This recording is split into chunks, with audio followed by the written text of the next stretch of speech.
بسم الله الرحمن الرحیم. قدرمنو کتونکو د رزلټ ټي وي له طرف نه محمد علي جوهر ستاسو په درانه خدمت کې حاضر دی.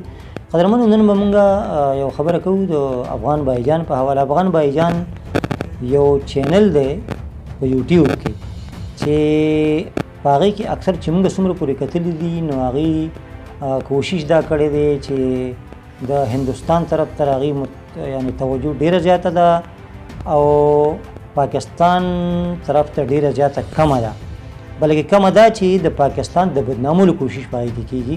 نو افغان بایجان یقینا چې زمونږ که زه وایم چې پښتون زمونږ چې افغان یې نوم دی نو یقینا چې پښتون به وي.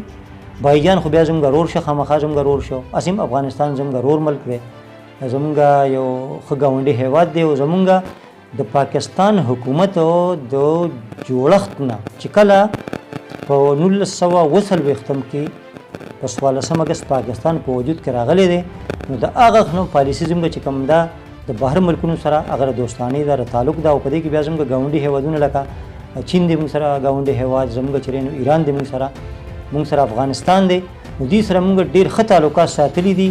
موږ کوشش همیشه کړی دی چې تعلقات یې ورته زموږ ښي. اوس که چېرې افغان بایجان راپاسي او هغه په دې باندې خبرې کوي چې یاره د پاکستان او افغانستان ترمنځ لري مسلې سیوا شي، نو مسلې به سیوا کېږي نه.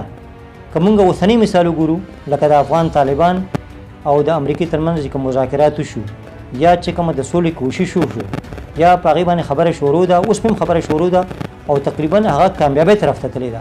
نو په داسې وخت کې بیا د افغان بایجان حیثیت نه پاتې کېږي او د افغان بایجان که دی هر څه مو وایي خو چې موږ وایو چې وہی ہوتا ہے جو منظور خدا ہوتا ہے، چې څه خدای پاک ته منظوري ابه کېږي. نو مونږ که اسلام دی او که پښتو ده، که زموږ پښتانه دي که زموږ مسلمانان دي، نو هغې همیشه دا کوشش کړی دی چې مونږ به چاته ضرر نه رسو. کلیر صفا حدیث دی د حضرت محمد صلی الله علیه و آله وسلم چې هغه زما د امت نه دی، هغه مسلمان نه دی چې هغه د لاس نه او د هغه د ژبې نه بل ته نقصان ورسي.